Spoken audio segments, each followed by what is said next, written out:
Hello, I'm Frank Bremer, and welcome to another History Talk at the online Congregational Library. Today we have two guests. One is Donna Curtin, who is Executive Director of the Pilgrim Society and Pilgrim Museum in Plymouth, Massachusetts. The oldest continuous museum in the United States, Pilgrim Hall stewards a rare collection of the possessions of the Mayflower Pilgrims, including William Bradford's personal Bible and the original 17th century portrait of Edward Winslow.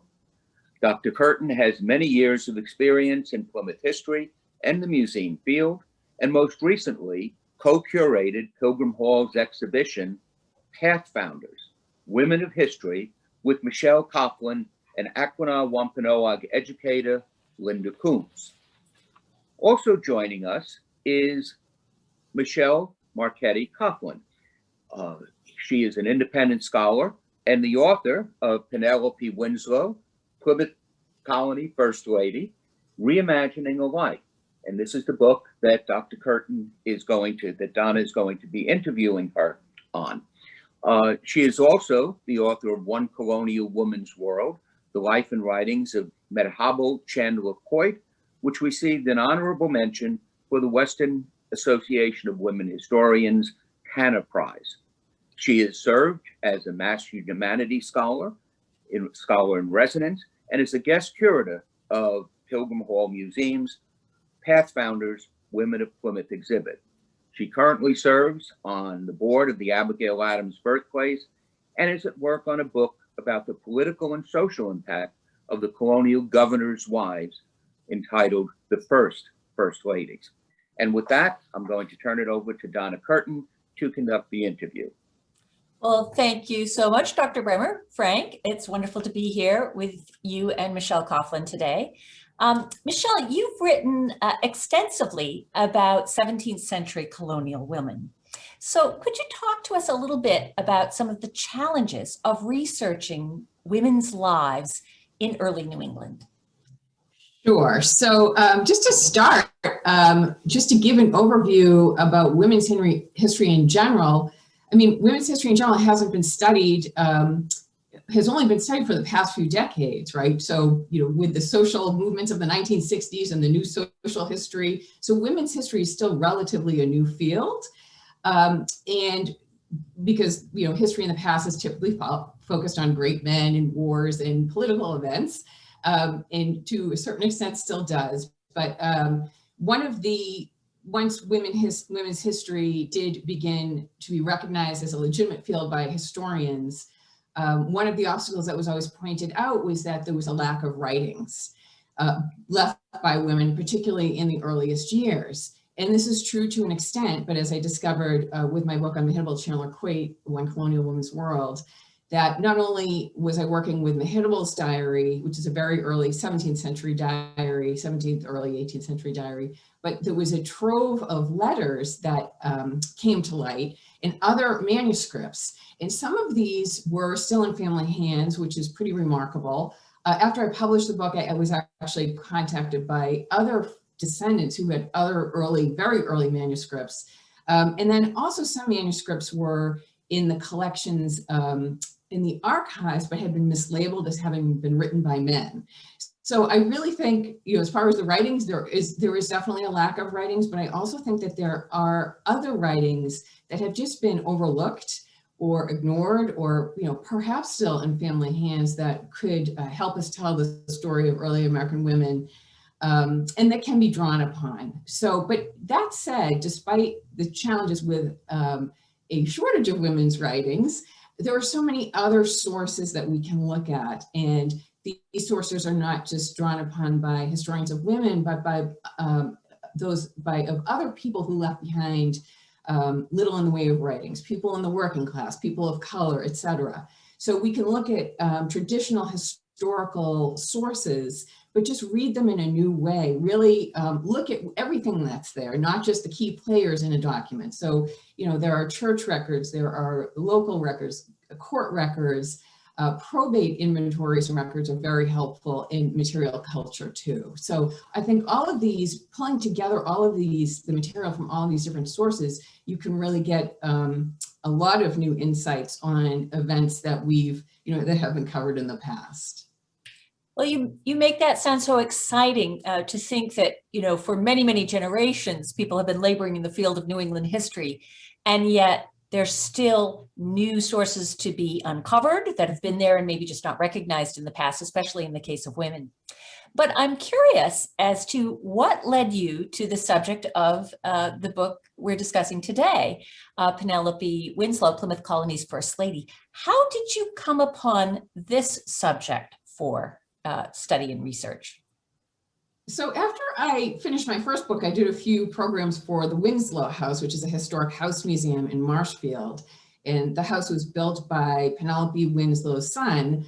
There's a chance she may have lived the final couple of years of her life there. But in any case, her presence is very strong at this house.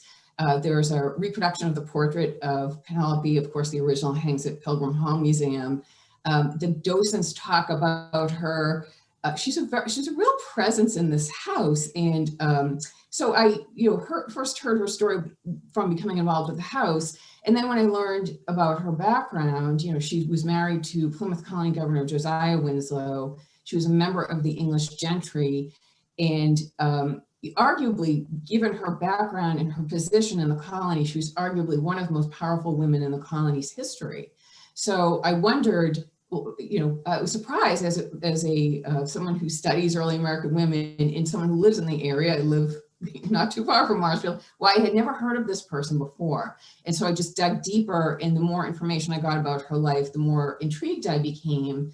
And also the more sources where I found information, I felt that these different pieces of information, these different sources could be woven together to tell a story that would have meaning and would connect her in important ways to her historical background. Let's talk a little bit more about one of the aspects of Penelope that stood out to you, and that was really her elite status. Can you tell us a little bit about her family background, and which is really quite remarkable in the extent of her social position, even as a child coming here, and also coming over to New England as part of a very prominent family group. Tell us a little bit about Penelope. Sure. And what's interesting about Penelope having an elite background, I mean, a lot of historians have written about, this is kind of like an early wave of women's history, is writing about women who were connected to powerful men. And that is, certainly the case in this scenario, but also I'm really taking into account the fact that at this time period in the 17th century, how high-ranking women could potentially wield more influence than lower-ranking men. So it was really social status, because it was so important. That was the primary determinant of a woman's life rather than gender. So that transition happened later. So Penelope, for her part, she was born in 1633 in a town outside, or a village outside of London. And her father, Herbert Pelham, was descended from various monarchs. And Penelope's third great grandmother was Mary Boleyn, whom you may have heard referred to as the other Boleyn girl, Anne Boleyn's sister. And she was also related in the colonies to early governors of Virginia, the Baron de la Warr, after whom the colony of Delaware was named, and leading settlers of Massachusetts Bay. And on her mother's side, her mother was Jemima Waldegrave, and the Waldegraves had played a part in British government for centuries. And, it helped to go over to England too and see her birthplace, to see what she left behind to come to New England. And so, just because all of this background really informed her sense of herself in just really her identity, but also her place in the world. And of course, at this time too, among the Puritans, particularly, family connections were so important. And so these family connections really play out in her story in New England. And again, they just inform her sense of herself and just link her to this broader world. So one of the things I found very striking in the book is your description of Penelope's early childhood experiences. There was some trauma there, really, and perhaps even coming over, crossing the Atlantic when you were just a youngster might have been traumatic in and of itself, but especially from someone coming from such a well-established lineage and family estates, and coming here to New England, which was, being created and built on the spot. Can you tell us a little bit about Penelope's childhood coming over to New England, and do you see her something of a poor little rich girl from some of these experiences she had? Well, I agree that, despite her elite background, there was a lot of trauma in her early years. So her father decided, he was a merchant adventurer investor in Massachusetts Bay, and he decided when Penelope was about 5 that he wanted to transplant the family to Massachusetts. So, at 5, you're aware of your surroundings, and, you're leaving behind everything you've ever known. Before they made the voyage, Penelope's maternal grandparents were supposed to accompany them, but her grandmother became ill and they never came. But also her mother appears to have died on the voyage. So she either became ill at the same time as her own mother and just made the voyage, but she died, she died either right before the voyage or on the voyage. So she has no mother. They arrive in Cambridge, they settle in Cambridge, which of course would have been, Cambridge was just a few years old at that point. It would have been a very alien place to her in so many ways. When she is 7 years old, and of course, the family is very wealthy, and they're able to, even though the dwellings are not the same as what she would have been used to back in England, they would have had a very comfortable home by the standards of the day. So when Penelope's 7, though, the family suffers this horrific house fire that almost kills all of them. And in fact, John Winthrop records it in his journal. And so again, this is very dramatic scenario in her life. And then when she's 13, her father decides he needs to return back to England to deal with some estate issues. And the entire family returns. Now, he assumed he would return to Massachusetts, but he never does. The only family members remaining behind are Penelope's brother, Nathaniel, who stays so he can attend Harvard, and Penelope herself. And as I said, she's 13 years old at the time. It's strange that she would remain behind. Later indications are that she did not have the best relationship with her stepmother. But in any case, at this point, she likely moves in with her aunt, her father's sister, another Penelope, who is married to Richard Bellingham, who's one of the leading citizens of Boston. Their mansion house was actually located not too far from the Congregational Library, right, in downtown Boston. And living there would have exposed Penelope to people in ideas that really broadened her world. At some point, she becomes engaged to Josiah Winslow. We're not exactly sure how. She may have met Josiah through her brother Nathaniel, because Josiah did attend Harvard too. He was older than Nathaniel and he didn't graduate. Also, Penelope's father, Herbert, was very familiar with Josiah's father, Edward Winslow, the well-known Pilgrim who arrived on the Mayflower. And so Penelope is about 18 when she marries Josiah. We're not sure if they marry in New England or London, because Josiah and Penelope and Edward all have their portraits painted in 1651 in London, by an unknown artist. We don't know who the artist was, but Edward Winslow was in London at the time. He went over to attend to colony business in 1646. He never returned to New England. He died at sea while on a military mission in 1655. But the key to the date of the portraits are in a letter that he holds. It's dated 1651 and it's signed "From your loving wife, Susanna." So this is Susanna White Winslow, his fellow Mayflower passenger. Of course, Edward and Susanna had been married to different people on the Mayflower, and both were widowed the first winter, and their marriage was the first marriage in Plymouth Colony, and Josiah was one of their 2 children who survived. So So it's really quite remarkable, the extent of the connections. It's almost like name dropping when you start looking into the history of Penelope Winslow, with all of these prominent figures that we know from Mayflower history, Plymouth colony history, and also the settlement of Boston. But I'm wondering, as you are trying to reimagine the life of this particular colonial woman, you mentioned earlier the importance of thinking about the fluidity of women's roles, which is something some years ago Laurel Thatcher Ulrich so usefully proposed in thinking about how gender was structured in the early colonial world. Can you tell us a little bit about what kinds of roles that you see Penelope going through her life, and in particular, perhaps after her marriage to Josiah Winslow?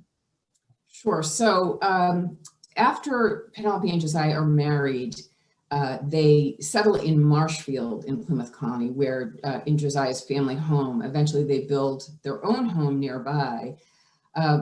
So Josiah very early on becomes involved in Plymouth Colony government. He becomes the military leader of Plymouth Colony. He also eventually becomes governor, the first native-born governor in 1673. So Penelope's fortunes are very tied to his, obviously.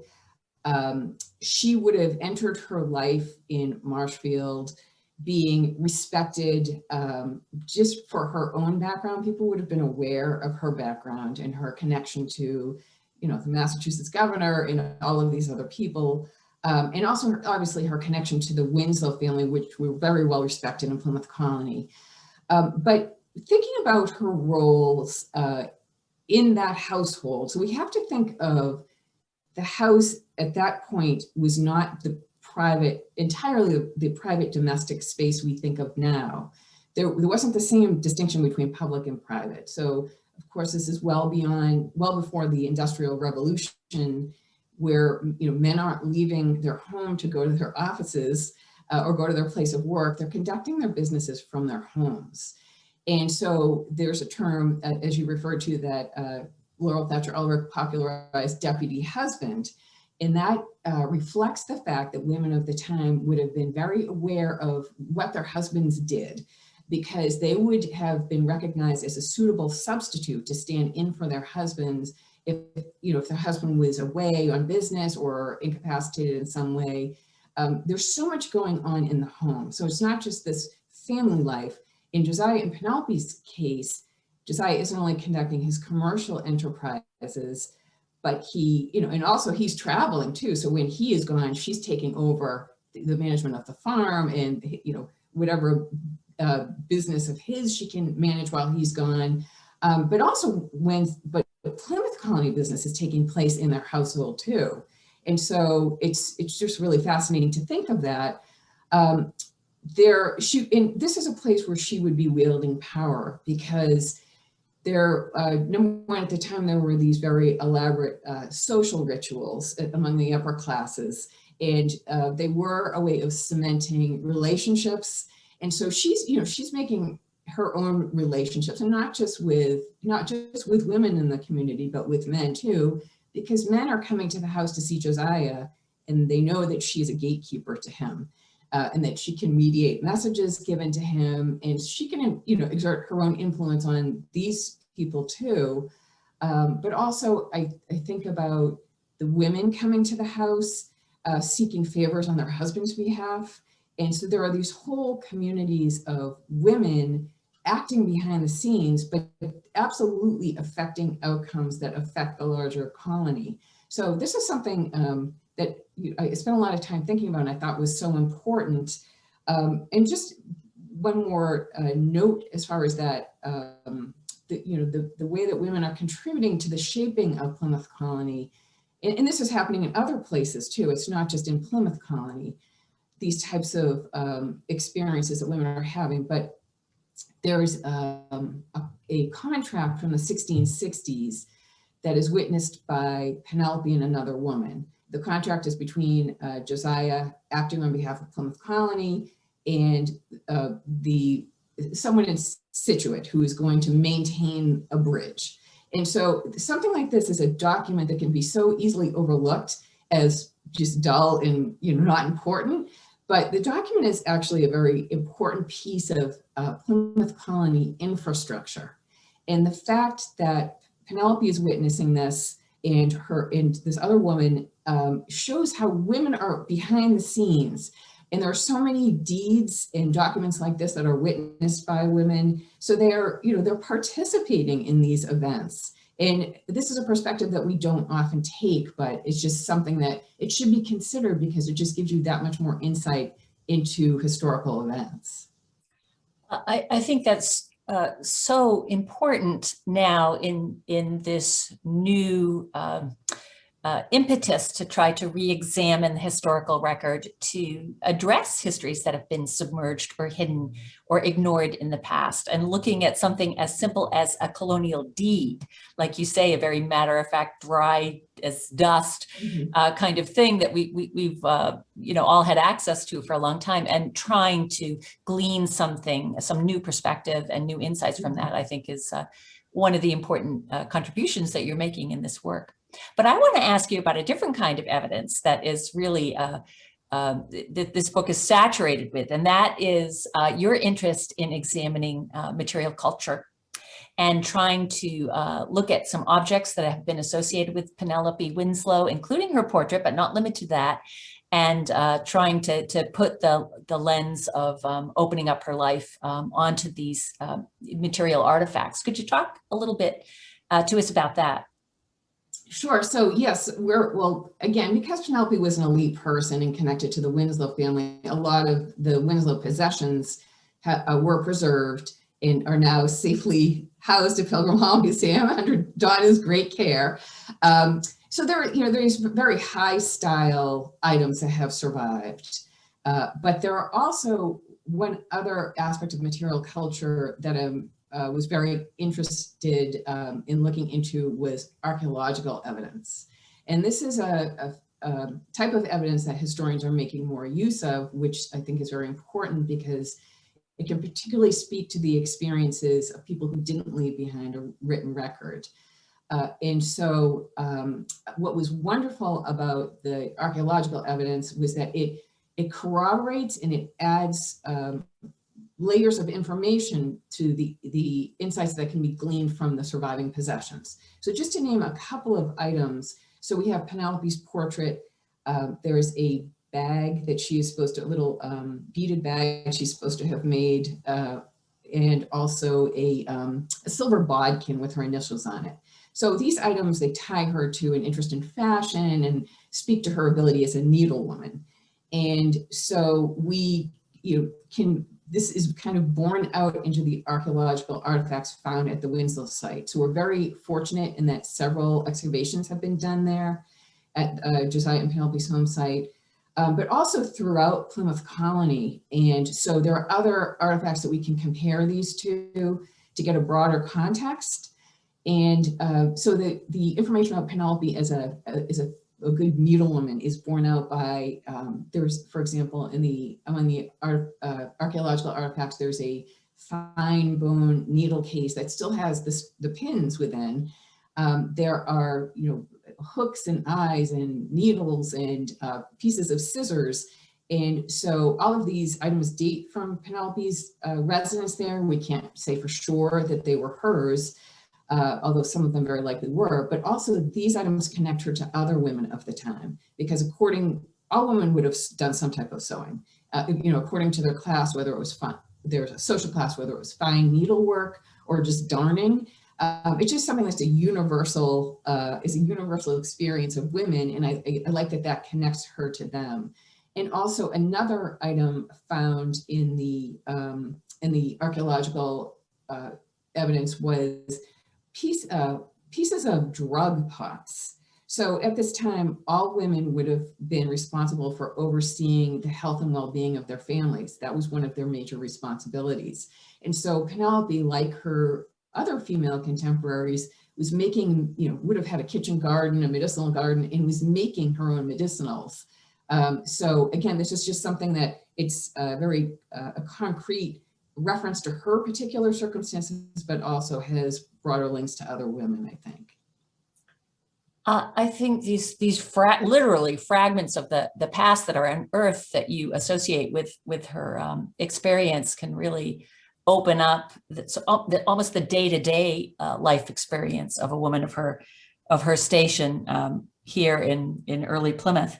But I wanted to ask you a little bit. You also have made some investigation of Penelope as a literate person in a literate culture. I mean, New England was a culture that valued education and literacy right from the beginning. Can you talk to us a little bit about the pieces of evidence that suggest her literacy, the extent of it, and also whether or not this was common for women in the colonial world at her time? So one great thing about the Puritans is that they fostered education because they believed that everyone should be able to read. And of course, this is because this would give them the ability to engage with scripture, which was such an important aspect of their lives. Most children or a lot of children in colonial New England would attend a dame school where they would be taught reading. Boys would go on to study further subjects and also learn writing. So this is the one distinction, is that while it was believed everyone should be able to read, writing was looked upon as a male type of skill because it was connected with business. So not necessary for girls to learn. That's how it was looked upon. And yet many girls continued their education at home with their mothers. So many learned to write at home. In addition to the housewifery skills they would learn, they would also learn how to write from their own mother. And in Penelope's case, there are, we don't have writings that she authored, although, they could very well be out there. But we do have a couple of legal documents that she helped to author, and they had to do with with inheritances that she believed she was due. And in these documents, you can really hear her voice, which gives you such a sense of her personality and what she believed, what her station was, and what she was due as part of her family. And so she obviously had a very good education, because the fact that she was familiar with these legal terms and could author or help author these documents. But yeah, reading was in books and literacy were so important to early New England women. We know women were, they were exchanging writings amongst themselves, whether they were just medicinal recipes or cooking recipes or poems or spiritual reflections. One scholar has called this, there was a lively manuscript culture that existed among colonial American women. But also they exchanged books, they valued books. The society really valued reading, and we know this too from, we can see this in the probate inventories and the wills that have survived, because there is a lot of mention of books. Penelope inherited half of her father's library, so clearly that's a testament to her education. Unfortunately, the books weren't itemized. I would love to know what was in that library. And the same thing with the inventory that was taken after Josiah Winslow's death. Books weren't itemized. A lot of these would have been religious works, but there, very likely were a variety of other works too. So, but we don't know. But we can get an idea of the books that were available in Plymouth Colony easily, rather than having to comb through every inventory and will, because of Jeremy Banks's recent book on Plymouth Colony public libraries. And Donna, as you know, we both drew upon that for our Women of Plymouth exhibit, because we wanted to survey what types of books did women have, and we found that women had their own books, and a lot of them inherited books from their husbands after they passed away, but some added to those libraries. Women, there was evidence of women exchanging books and gifting books and wills, in their own wills, to descendants, books that they themselves treasured. So yeah, reading and literacy were very important to these people. I think it really helps us understand her life, to see her exposed to this this educational environment, and literacy is part of her part of her existence right from the beginning. But one of the things that may be a little harder to get at is thinking about Penelope Winslow living most of her life in Indigenous homelands. When she came here as a child, the English population was vastly outnumbered by the number of Native communities that were around them, and she would have been right in the center of this for most of her adult life, and lived to see this come to violence and bloodshed during King Philip's War. Can you tell us a little bit about how you see Penelope's interactions with Native peoples, the Wampanoag here in Plymouth Colony, other groups in the Boston area during her childhood up there? What kind of relationships might she have had, and what is the basis for your understanding of that? That's a very good question and an important question. And just to give a couple of generalizations, we know, as you said, Plymouth Colony, that was the homeland of the Wampanoag, right? So they didn't, even as the English population increased, the Wampanoag, their population didn't disappear. They were still there. This is their home too. So, and we know that there is evidence of these two groups living in close quarters, because we know this from the archaeological excavations that are being done, that have been done and that are ongoing, particularly under the auspices of UMass's Fisk Archaeological Center in Plymouth, Patuxent, which was formerly known as Plymouth Plantation. And they're showing us how close these artifacts, European artifacts and Native artifacts, are found to each other. So, and we're finding lots of evidence of cross-cultural transmission. So for example, in the Winslow home site in particular, there are, well, of course, first of all, there are Native artifacts that are thousands of years old that speak to the very long presence of the Native peoples in the area. But also in the Winslow home site, there are mixed amongst the European artifacts are, for example, some fragments of Native pots. So Penelope, like her neighbors, may very well have used Native pots to cook on, if they suited a particular purpose. And there are also European items colonial items that Native peoples adapted for their purposes. So just to give one example from the Winslow home site, there is a spoon from which the bowl has been removed, and the bowl has been removed, and then the end has been filed to a point. So it's used by a Native person as a tool. So these two groups are taking knowledge and technologies from each other and adapting them to their own purposes. And I've heard from different scholars who are studying this, and in particular archaeologists, that speculation on the amount of knowledge that in particular women may have transmitted, Native and colonial women, for example, around the topic of medicinals or just agriculture. And then to come to a very important point having to do with Native history that is reflected in Penelope Winslow's history. And that, of course, is King Philip's War, as you said. And Josiah Winslow was governor during King Philip's War, and it was the defining moment of his governorship. And so we look back to the first generation of Pilgrim settlers.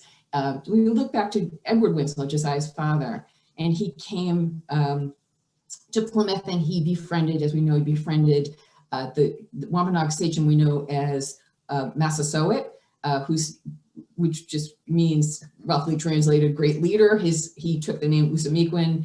But in any case, Edward Winslow and Massasoit Usamequin had a strong relationship. And also Edward Winslow was interested in Native ways, in cultural traditions, and tried to learn their languages.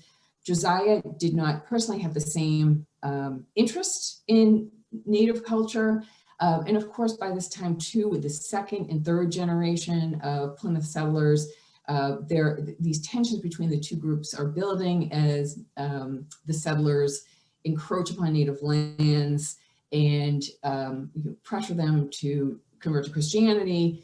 So all of this breaks out into King Philip's War eventually. But there are two two episodes that historians often point to as being pivotal in the outbreak of King Philip's War, in which Penelope was involved. She was there, she experienced, and these are were kind of mind-blowing to me when I recognized that. And this has never really been discussed before. But for example, in 1662, before Josiah was governor, when he was the military leader of Plymouth, now at this point, Edward Winslow has passed away, Massasoit Usamequin has passed away, and his son, Wamsutta, who is also known as Alexander, is chief sachem of the Wampanoag. So Josiah is sent by Plymouth Colony to deal with Wamsutta, who has been accused by Plymouth of having sold land contrary to the terms of a treaty and of having conspired with the Narragansetts against the colonists. And so Josiah meets Wamsutta. Wamsutta is with his wife, Weetamoo, who is also a sachem in her own right.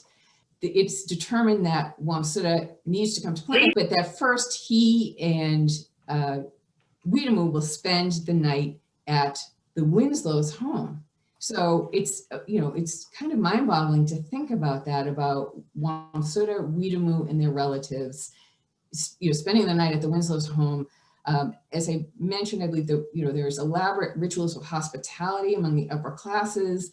I hope Penelope extended, the same level of hospitality to Wamsutta and Weetamoo that she would to any English dignitaries who visited her, but also just thinking about the interaction between Weetamoo and Penelope.